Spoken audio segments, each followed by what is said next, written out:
It is a great joy to be here with you this morning. I love Gordon, and I love so many of the Gordon students I've had the pleasure of meeting. Jennifer, thank you for your friendship. I'd like to thank your president, Michael Lindsay, and so many friends here. I know it's Fellows Day. A lot of folks are here. I just want to let you know that the recruiting starts even earlier than you might think. I arrive on campus to receive this for my 2-month-old. And so this is the first bid for my daughter's college applications, and I think that means that she needs to apply. But it's really wonderful to be here.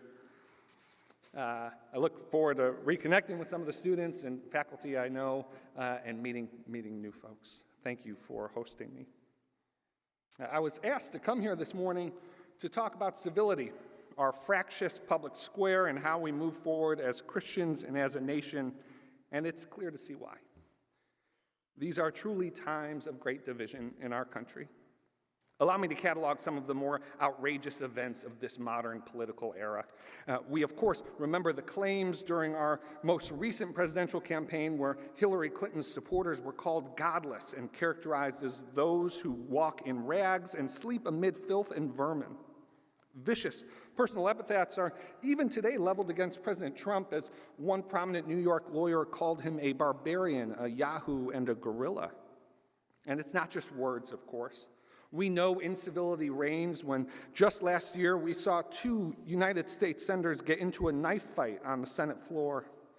And I know we were all shocked when Vice President Mike Pence shot and killed former Treasury Secretary Timothy Geithner in a duel. Okay, you caught me.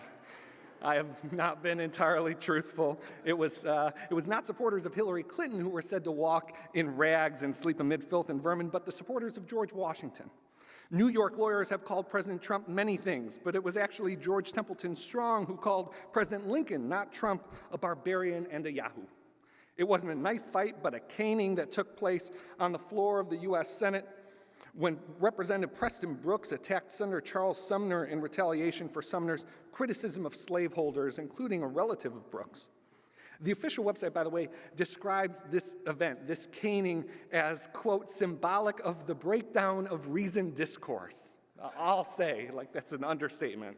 I'll say a caning is a breakdown of reasoned discourse. And then finally, it is common knowledge that it was not Mike Pence killing Tim Geithner in a duel, but Aaron Burr, who infamously shot Lin-Manuel Miranda.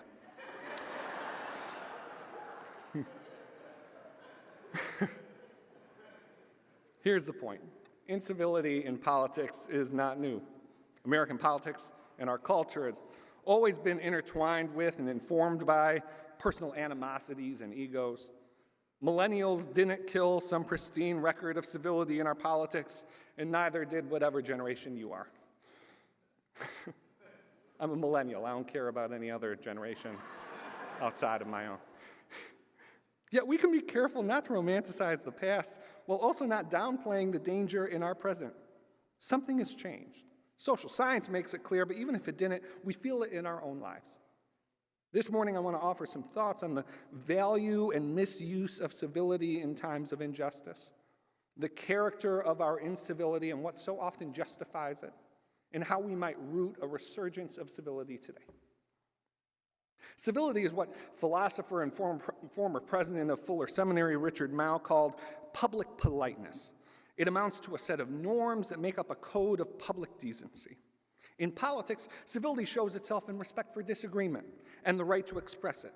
Civility is present when we acknowledge the best in our political opponent's line of thinking, the best in our political opponents themselves. It is mercy and forgiveness. I've come to think of civility most succinctly as public grace. Though I suppose one could apply civility to all kinds of relationships and circumstances, civility relates most significantly to public interactions between individuals or groups that have been brought into contact in the context of community outside of personal and intimate relationship. Which is to say, there is a kind of decency and decorum that ought to be afforded to those we do not know that is unnecessary and superfluous to relationships with our family members or close friends. This is very difficult for us to understand today. It is a paradox of today's world that our capacity for interaction, for some level of community, has expanded, while our understanding of commitment has grown more narrow. Our conception of who deserves our respect and how they earn it circumscribed. Mao writes, "To be good citizens, we must learn to move beyond relationships that are based exclusively on familiarity and intimacy. We must learn how to behave among strangers, to treat people with courtesy, not because we know them, but simply because we see them as human beings like ourselves. When we learn the skills of citizenship Aristotle taught, we have begun to flourish in our humanness." Civility is the kind of thing we tend to discuss when it is violated, when there's a breach of civility. But I believe it's just as recognizable when it's evident. That is to say, we appreciate civility when it is present to a similar degree that we miss it when it's absent. This is because civility reflects a recognition of human dignity. At their root, all breaks with civility are facilitated by dehumanization. Incivility, which at its worst amounts to a kind of public hatred, is toxic because it stems from a lapse in the recognition of human dignity, a recognition of the dignity of others, or a recognition of one's own dignity. When our political discourse lacks civility, it inflicts a distinct harm on citizens. In his essay, Membership, C.S. Lewis wrote, "A sick society must think much about politics as a sick man must think much about his digestion. However, if either comes to regard it as the natural food of the mind, if either forgets that we think of such things only so that we might think of something else, then what was undertaken for the sake of health has become itself a new and deadly disease." Our culture, and many people in it, our churches, are sick with that new and deadly disease. I have become convinced recently that politics is causing great spiritual harm in America. It used to be that we could look at D.C. and our state capitals and think that partisan and political animosities were contained there, that those places did not reflect, quote unquote, real America. This is no longer possible. In 2016, the American Psychological Association found that 52% of Americans felt additional stress due to the election. They called it election stress disorder, and recommended steps that people could take for relief. Teachers reported students were fearful about the election outcome, even to the extent that they were having nightmares about it. Political campaigns understand and feed into this emotional pull of politics, so that increasingly political messages are not about policies. Instead, the policies proposed on the campaign trail are about sending a message and propping up a desired narrative. Our politics is both driven by and guiding our emotions. The influence of political tactics is not confined to campaign dynamics. It affects how we are formed as people. Political polarization, party polarization, is at an all-time high.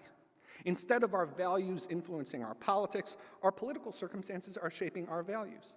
As partisans, we explain away the flaws of the candidate we support and buy nearly any outlandish theory about the candidates we oppose. We even change what we believe to fit the moment. This is not just about our views on politics coarsening. Politics has coarsened how we view our neighbors. Polarization has seeped into our very communities. There was a study from Stanford that came out in 2014 that it's kind of the benchmark study on political polarization, and it had an interesting data point attached. In the 1960s, when parents were asked, who would you not want your child to marry? The top answers were, I would not want my child to marry someone of a different religion, and I would not want my child to marry someone of a different race. In 2014, the same question was asked. If the parent was a Republican, they said, I would not want my child to marry a Democrat. If the parent was a Democrat, they said, I would not want my child to marry a Republican. Think about that. Think about what it means if our most intimate social relationships are driven by something as liquid, as ultimately trivial, as fleeting as political identity. Think about what it does to basic questions of social cohesion, to how we live together. And of course, other studies have come out to show that we don't live together anymore. We've actually segregated ourselves along ideological lines. We only live with people who think the way that we do. We only consume media that fits our ideological biases. Politics is causing great spiritual and emotional harm in Americans' lives. And a big reason for that is Americans are going to politics to have their spiritual and emotional needs met. This is the meaning of rising polarization. It's the cause of our zero-sum mentality. Politics does a poor job of meeting spiritual needs, but if it will get your vote, politicians will attempt to fill the spiritual void nonetheless. What we must recognize if we are to properly diagnose and treat that which ails our politics is that the state of our politics is a reflection of the state of our souls. Politicians can only manipulate those most personal parts of ourselves, our longings, our loves, our hurts, our passions, and our hatreds, for their purposes, because we make these things available for their use. The problem is not that we take politics too seriously. The problem is that we take politics seriously in all of the wrong ways. If we're honest about our politics, about ourselves, we view civility as a constraint because we do not want our political enemies to be viewed as fully human. Unable to win political debates by making a positive case for what we believe, it has become standard procedure to instead seek to win by making our opponents into objects of hatred, to create a community of shared contempt. As this strategy of incivility becomes commonplace, which in its most destructive form amounts to the cultivation of public hatred, we must consider what hatred does to the soul of our nation, to the souls of our citizens. The brilliant theologian and mentor of Martin Luther King Jr., Howard Thurman, who was at Boston University, discusses the roots of hatred in his book, Jesus and the Disinherited, and his thoughts are relevant here. You see, Thurman believed hate needed to be rooted out of the heart of man and of society, but he also believed that mere sentimentality was not sufficient to do so. He believed hatred had a cause that needed to be taken seriously. So Thurman described a kind of four-stage process in the development of hate. It often begins, Thurman wrote, quote, in a situation in which there is contact without fellowship. Say like Twitter. That's a pretty good description of Twitter. Contact without fellowship. And he pointed out that much of modern life is so impersonal that there is always opportunity for the seeds of hatred to grow unmolested. Then Thurman believed that in this state of contact without fellowship, the second thing that happened was that individuals develop an understanding of others that is strikingly unsympathetic. We are close enough to people to observe them, people of a different race, a different class, a different political party, but through that shallow contact, we come to develop an understanding of them that is, as he wrote, hard, cold, minute, and deadly. This cold understanding, this ugly portrait that we form in our minds of our fellow citizens, our fellow man or woman, then tends to express itself in the active functioning of ill will, the active functioning of ill will. And then, fourth, when that ill will becomes such that it animates a human being, it becomes hatred walking on earth. Hatred walking on earth. This kind of hatred is cultivated in our politics today by those who hope that hatred can be channeled and used for their purposes.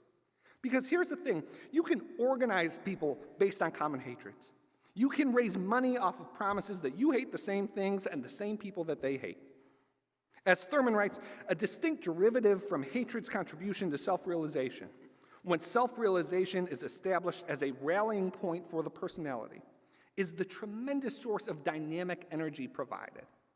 He's saying hate is actually useful. Hate has a use. There's a lot of power and energy in hate. The question is, what kind of power is it? For those who feel cheated, who feel they have been treated unjustly, Thurman writes, every expression of intolerance, every attitude of meanness, every statute that limits and degrades gives further justification for hatred. But Jesus, Thurman suggests, understood hatred and the reasons to hate, surely. What, Thurman wondered, must have passed through Jesus' mind when he observed the contemptuous disregard for the Jews by the Romans, whose power had closed in on Israel? What was Jesus thinking when Judas had betrayed him? Of course, Jesus understood hatred, why one would hate, but it was with that understanding that Jesus said we ought to love our enemies. What a radical notion, as utterly scandalous today as it was then. Jesus said this, Thurman writes, because he knew that hatred destroys finally the core of the life of the hater. It bears deadly and bitter fruit, Thurman wrote. It is blind and non-discriminating. True, it begins by exercising specific discrimination, but once hatred is released, it cannot be confined to the offenders alone.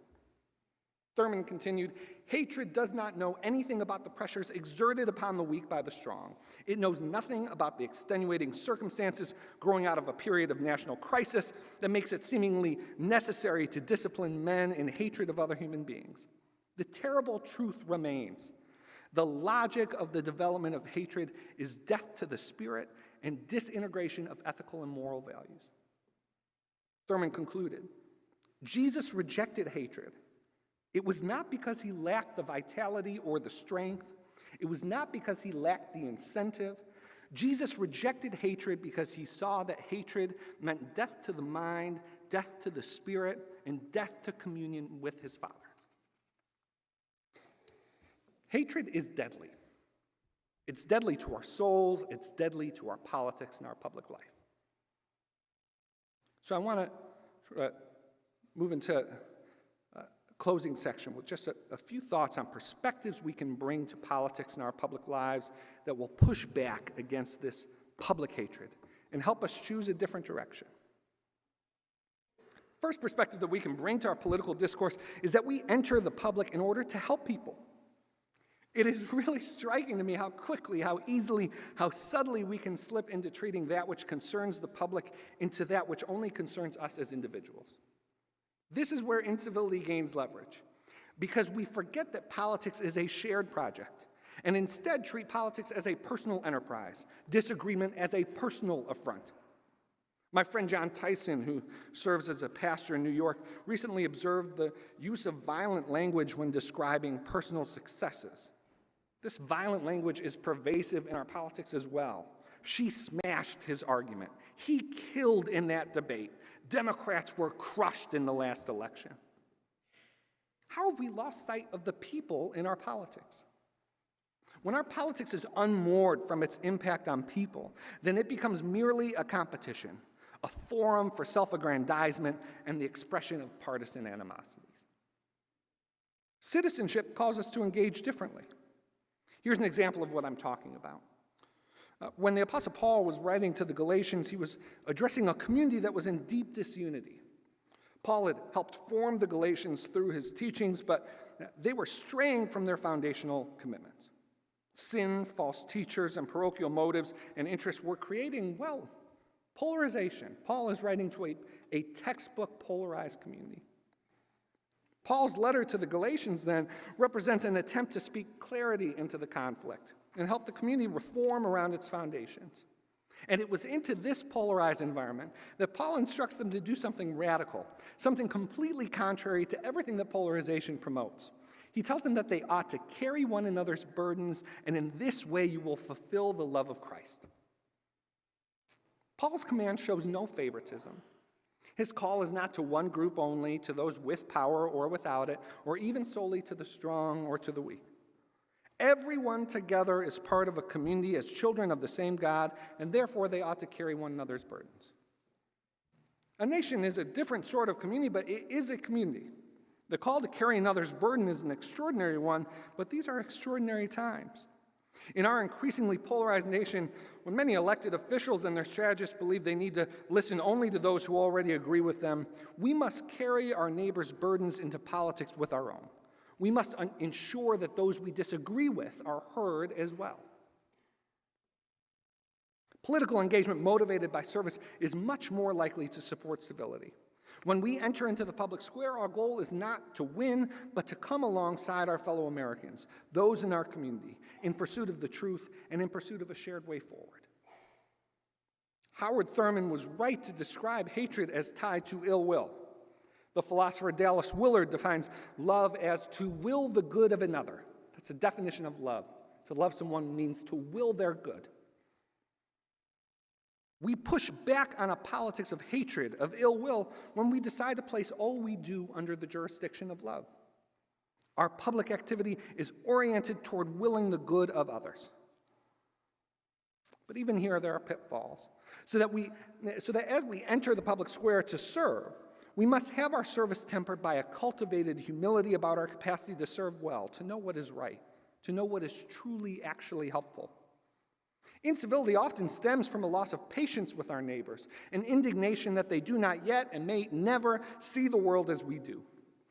But humility suggests to us that none of us have arrived, that even positions that have been well considered and hard-earned might be wrong, might have unintended consequences, might not achieve that which we desperately want to achieve, or we might even come to learn that our aims were not set on the right target. A cultivated humility will give us the ability to separate our political opponents' thinking from their dignity and help us to recognize and respect the latter, even when we vehemently disagree with the former. I like how John Inazu discusses humility in his book, Confident Pluralism, which I highly recommend. For Inazu, humility does not reflect a lack of conviction, but, quote, the limits of translation and the difficulty of proving our deeply held values to one another. Humility recognizes that our human faculties are inherently limited. Our ability to think, reason, and reflect is less than perfect, a limitation that leaves open the possibility that we are wrong. How much better would our politics be if politicians and advocates and those of us who step into the public square acted as if there was a possibility we might be wrong? Incivility often stems from a loss of patience with our neighbors, an indignation that they do not yet and may not ever see the world as we do, and yet patience is often in shorter supply for the zealous convert to a cause than the long-suffering laborer.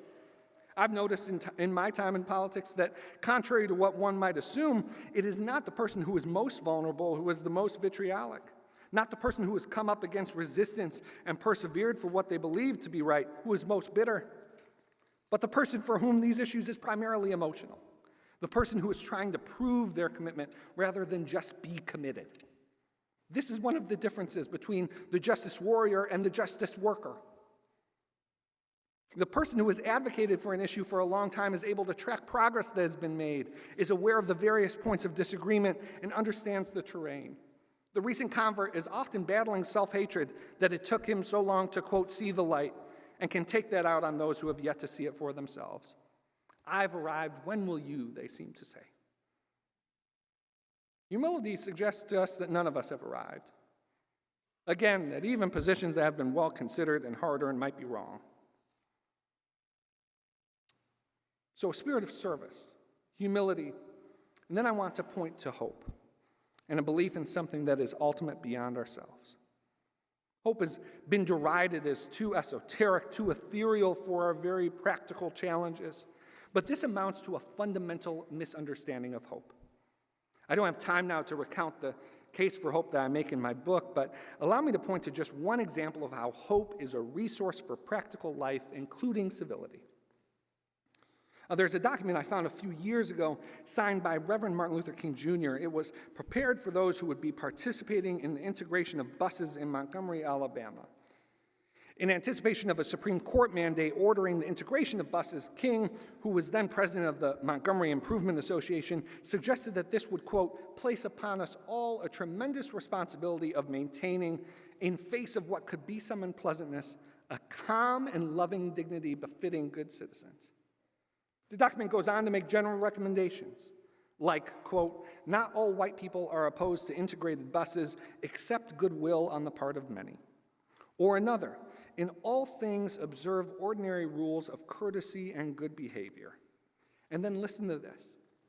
Be quiet but friendly, proud but not arrogant, joyful but not boisterous. And then finally, be loving enough to absorb evil and understanding enough to turn an enemy into a friend. Again, this wasn't a theoretical document. This wasn't an essay. These were instructions to activists on the ground who were about to stage a civil protest. There's a lot there, and we could spend an entire day just talking about this document and the sources that influenced it, including Thurman, of course. But the main point I want to make here is that this kind of approach, this civil approach, is impossible without a commitment to deeper things than self-interest and the besting of one's opponents. At the same time, civility is not passivity towards the concrete, toward directional outcomes. It was King's faith, hope, and confidence in Jesus first, in justice that is the will and providence of God second, that allowed him to ground his activism, his political engagement in certain moral commitments. In the face of great injustice, civility seems impractical, even offensive. And yet we should be careful before we discard it. We might find that what we could accomplish within civility is much better accomplished with it, with civility. And that once civility is discarded, it is very difficult to reinstitute it. I think we're learning this now. It's become fashionable today to disparage civility. There are those who say civility is the luxury of the privileged, that they argue that it is only those who have everything they need from our politics who can afford to act civilly in it. Maybe you've heard some of these arguments. But look around you. Look at the headlines. When you think of who is most uncivil in our politics, is it those with the least power, those who are most vulnerable? Of course not. Civility does not just reflect a recognition of dignity, it is dignifying. The powerful thrive off of incivility. There is a kind of soft bigotry that suggests the poor, the vulnerable, the disadvantaged cannot act with civility, that civility is beyond them. No, civility is not beyond the disadvantaged. They know civility better than most because they face incivility every day. They face incivility when politicians appeal to their base by suggesting illegal immigrants from Mexico are likely to be rapists. They face incivility when politicians justify cuts to the safety net by scapegoating moochers and welfare queens. They face incivility when politicians belittle their religious beliefs as, quote, from the past and not welcome in modern life. The disadvantaged know civility well enough. It's the powerful who too often fail to recognize the dignity of the person. So let us not throw out civility because some have misused it or because we judge it to be inexpedient. Sure, civility has been misused by those in power. Unjust people will use anything at their disposal to stave off justice. But civility in the end levels the playing field. It provides the form and practice of political participation. It provides access to influence to people who would otherwise be shut out. Allow me to add a caution. I believe civility is critical, and I'm deeply concerned about the coarsening of our public discourse. And I imagine many of you share this concern. But I'm also cautioned by the fact that talk of civility is often used as a misdirection. Incivility is not an excuse to deflect on issues of public import. And when civility is used as a way to silence ideological opponents, it does nothing but promote cynicism and ultimately undermine civility itself. We should reflect ourselves on whether we employ calls for civility in circumstances that might hinder our political ambitions, or whether we only call for civility in times of convenience, demanding it only from those with whom we disagree. The last thing I want you leaving this talk with is the impression that what is needed is for the other side to act more civilly. If we want to see more civility, it's incumbent on us to be even more emphatic about our support for sound democratic processes and a fair and impartial government. Injustice does not justify incivility, but it is reasonable for incivility to spring forth from injustice. A great threat to civility is people who are proponents of civility but quietists about everything else. They're silent on voter disenfranchisement, but quick to urge the disenfranchised to be civil in how they express their disagreement. They are silent on the inequities and injustices in our criminal justice system, but more than happy to retweet videos of protesters blocking off highways or cussing at pedestrians. We can hardly encourage civility if we undermine a healthy civic life. That just doesn't make any sense. So civility requires courage. It requires humility. It requires a spirit of service. It requires hope and faith that reach out beyond the immediate demands of the moment and into a way of living that is of true and lasting value. I want to give you an example of this kind of civility. A moment of the 2012 campaign remains a high point for me. It was a pretty dreary campaign, much different from 2008 for me. It was much more sort of bitter and contested. But there was a moment at the Democratic Convention that kind of broke through all of that. And usually Democratic conventions are not the moment to break through polarization and bitterness. Jenna Lee Nardella is something of a wonderkind. At age 22, Jenna Lee co-founded and served as the executive director of Bloodwater Mission, a nonprofit that has raised more than $25 million. Bloodwater has brought water to more than 1 million people in Africa, provided health care for more than 62,000 people in HIV-affected areas. Jenna Lee's influence and example have also had an outsized impact on the justice conversation in the American church. The Democratic Convention lasts 3 days, and so as Faith Outreach Director, I had 6 slots to fill for the invocation and benediction each night. And I asked Jenna Lee to serve in one of them. For an evangelical Christian, the decision to speak at an event like the Democratic Convention cannot be taken lightly. The last thing you want to do is sort of get involved in a controversy, either from anti-religious inquiry or from a donor base upset that you would dare pray with Democrats. And so Jenna asked for a bit of time to consider the invitation, during which she prayed, consulted with her husband and the board of her organization, and they encouraged her to take the opportunity, so Jenna accepted. I smiled when just a few days before the convention, I received an email from a campaign staffer flagging something in Jenna's prepared benediction. The problem, the issue, the red flag, she included a prayer for Mitt Romney too. I assured the staffer that this would be okay and that, well, it was too late to negotiate an alternative. And so on the night of the convention, directly following First Lady Michelle Obama, Jenna walked out, and with heads bowed and eyes closed, she led a stadium full of Democrats in praying for Barack Obama and Mitt Romney and for our nation together. She actually wrote the prayer so that it was 2 identical paragraphs. The second paragraph just simply replaced Barack Obama's name with Mitt Romney's name, to send the message that even though we were in the midst of an election, we cared about Mitt Romney. We wanted to see God bless him as well. We wanted to see him do good things for the country as well. The prayer was a ray of light in a pretty depressing campaign season. As I watched sort of my Twitter timeline fill up of Christians and others who shared the video of Jenna's prayer online as an example of what can happen when we hold our faith and each other's dignity as more sacred than partisan politics. In an increasingly polarized politics and culture, this is the role we all can play.